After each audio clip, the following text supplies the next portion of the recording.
Hello दोस्तों, आज हम रूबरू हो रहे हैं चंचल पंवार से, जिन्होंने हाल ही में बोर्ड परीक्षा में कक्षा 10 के अंदर उच्चतम अंक प्राप्त किए हैं। और हम उनसे जानेंगे और समझेंगे कि किस प्रकार उन्होंने सीमित संसाधनों के होते हुए भी इस परीक्षा में उच्चतम अंक प्राप्त किए हैं। तो सबसे पहले मैं चंचल को और उनके परिवार को इस सफलता के लिए बधाई देता हूं और साथ ही चंचल से पूछता हूं कि भाई आप अपने बारे में और अपने परिवार के बारे में कुछ बताइए। मेरा नाम चंचल पंवार है। मैं राजकीय उच्च माध्यमिक विद्यालय पिसांगन की छात्रा हूँ। मेरी फैमिली में मेरे माता पिता, एक भाई और 2 बहनें हैं। मेरे पिता शॉपकीपर है और मेरी मम्मी गृहिणी है। अब आते हैं हम हमारे इस साक्षात्कार के प्रश्नों के ऊपर। आपके 96.33 परसेंटेज बने। क्या आपके परसेंटेज से आप संतुष्ट हैं या आपने कुछ अनुमान लगाया था उससे कम या ज़्यादा हुए हैं? मैं अपने परीक्षा परिणाम से बिल्कुल संतुष्ट हूँ। मैंने जितना सोचा उसके लगभग ही मेरे अंक आए हैं सभी विषयों में। सभी स्टूडेंट सामान्य तौर पर ये जानना चाहेंगे कि चंचल जो है टॉपर रही हैं, तो उनके हर विषय में कितने कितने अंक आए हैं? मेरे हिंदी में 96, साइंस में 95, इंग्लिश में 92 और सोशल साइंस में 97, संस्कृत में 98 और मैथ्स में 100 नंबर आए हैं। तो 100 नंबर मैथ्स में आए, तो आपका इंटरेस्टिंग सब्जेक्ट मैथ्स ही रहा होगा? ऐसा नहीं है, मेरा इंटरेस्टिंग सब्जेक्ट साइंस है। मैंने मैथ में अच्छी तैयारी की थी, शायद इसीलिए मेरे मैथ में 100 आए, लेकिन मेरा इंटरेस्टिंग सब्जेक्ट साइंस है।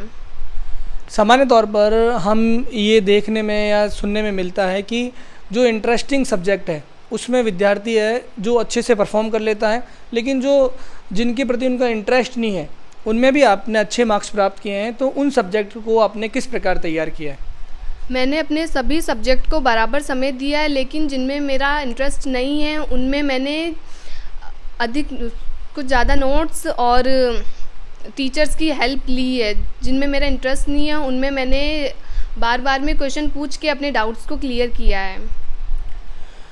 हम देखते हैं सामान्य तौर पर कि किसी भी लक्ष्य को जब कोई प्राप्त करता है या निर्धारित करता है तो उसके लिए हमें एक प्रेरणा चाहिए। आपने जो ये इस शुरुआती स्तर पर जो सफलता प्राप्त की है उसके लिए कहाँ से प्रेरणा प्राप्त की या कहाँ से प्रेरित हुए आप? मेरी प्रेरणा मेरे फैमिली और टीचर से आई है, और इसके बजाय मेरी मम्मी जिन्होंने सबसे ज़्यादा मुझे प्रेरित किया है, क्योंकि उनकी बातों से मुझे बहुत ही ज़्यादा ऊर्जा मिली है। उनकी बातों ने मुझे बहुत ही ज़्यादा प्रभावित किया है। हाँ, कोई ना कोई व्यक्तित्व होता ही है हमारे जीवन में जिनसे हम बहुत ज़्यादा प्रेरित हो सकते हैं। तो वो आपके जीवन में वो जो व्यक्तित्व है वो आपकी माताजी ने निभाया है। आगे हम देखेंगे कि ये पूछना चाहेंगे कि सामान्य तौर पर ये होता है कि कोई भी टॉपर जो होता है उसके पढ़ाई को घंटों को लेकर बहुत बार बात होती है कि भाई टॉपर्स जो होते हैं वो 20 घंटे पढ़ते हैं, 18 घंटे पढ़ते हैं, ऐसा मिथक होता है। तो हम ये जानना चाहेंगे कि आपने नियमित तौर पर कितने घंटे पढ़ाई की? मैंने नियमित तौर पर 7 से 8 घंटे पढ़ाई की है, और एग्ज़ाम टाइम में अपने स्टडी लेवल को थोड़ा और बढ़ाया है, थोड़ा और ज़्यादा उनका रिवीजन किया है। अच्छा, तो केवल 7 से 8 घंटे नियमित पढ़ाई कर आप भी इस सफलता को प्राप्त कर सकते हैं, ऐसा मानना है चंचल का। ऐसा कोई ज़रूरी नहीं है कि आपको 15 से 16 घंटे पढ़ाई करनी होती है।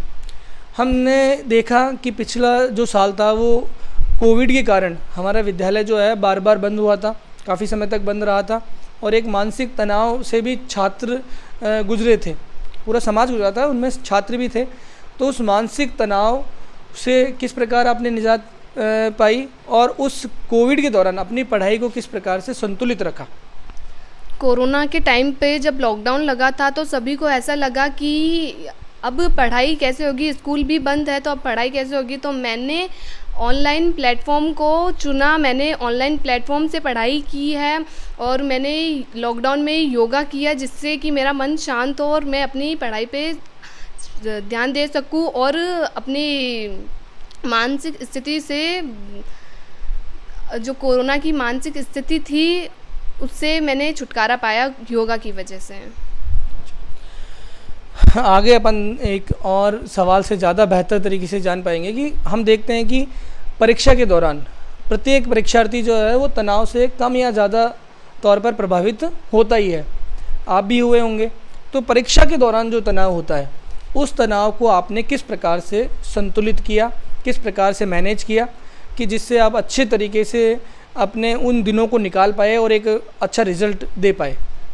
सभी को अपने परीक्षा के टाइम पर थोड़ा प्रेशर फील होता ही है।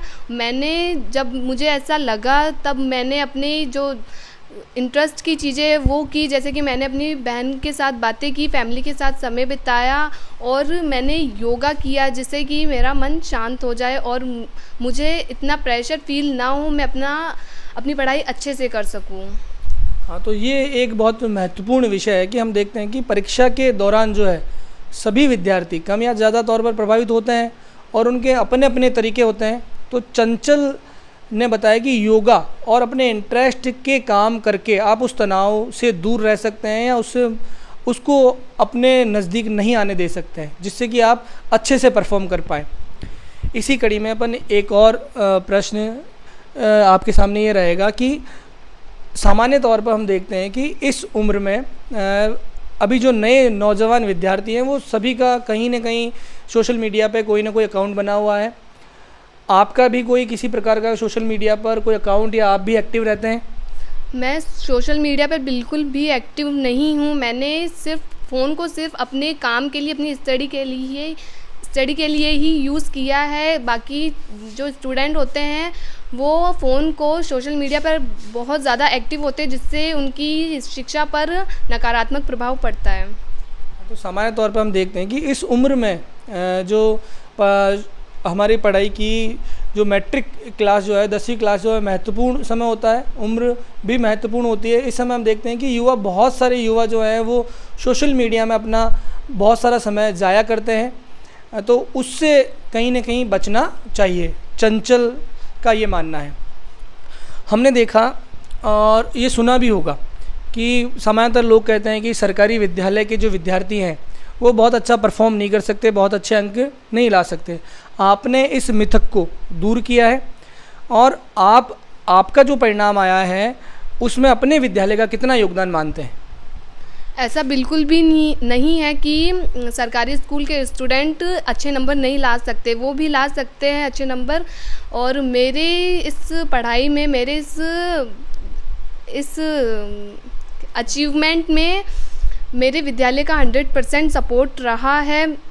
उन्होंने मेरे सारे डाउट्स क्लियर किए, मेरी पढ़ाई में बहुत ज़्यादा हेल्प की। तो सरकारी स्कूल में भी ज़्यादा अंक आ सकते हैं, ऐसा कोई ज़रूरी नहीं है कि प्राइवेट में ही अच्छे अंक मिलते हैं, सरकारी में नहीं मिलते हैं। एक अंतिम प्रश्न अब पूछना चाहेंगे हम कि आपने अपने जीवन का कोई लक्ष्य निर्धारित किया है और अगर या क्या बनना चाहते हैं, आपने कोई टारगेट डिसाइड किया है? मैं डॉक्टर बनना चाहती हूँ, क्योंकि मेरे पापा भी डॉक्टर बनना चाहते थे, लेकिन उनकी आर्थिक स्थिति इतनी अच्छी नहीं थी कि वो डॉक्टर बन सके। तो मैं उनका ये सपना पूरा करना चाहूँगी और बचपन से ही मेरे अंदर भी यही था कि मैं एक डॉक्टर बनूँ। मेरा भी यही सपना था कि मैं एक डॉक्टर बनूँ, इसीलिए मैं एक डॉक्टर ही बनना चाहूँगी। तो आपने जो आपका टारगेट बनाया है डॉक्टर बनना, तो उसके लिए कोई विशेष रणनीति बनाई है? हाँ, मैंने एक विशेष रणनीति बनाई है। मैं अभी क्लास 11 में पढ़ रही हूँ और मैंने अभी से ही नीट की तैयारी शुरू कर दी है और मेरा ये प्रयत्न रहेगा कि मैं 12th के साथ में ही नीट को क्लियर कर लूँ। अच्छा, तो बहुत बहुत धन्यवाद। और हम चंचल को बधाई देंगे पुनः, और ये आशा भी रखेंगे चंचल से कि जिस प्रकार से चंचल ने ये शुरुआती सफलता को प्राप्त किया है अपनी डिटर्मिनेशन के साथ और ईमानदारी के साथ जो उसने मेहनत की है उसके साथ, तो हम ये आशा रखते हैं कि इस मेहनत को ये आगे भी बरकरार रखेंगी और जो भी टारगेट इन्होंने डिसाइड किया है उसको वो अचीव करेंगी। Thank you.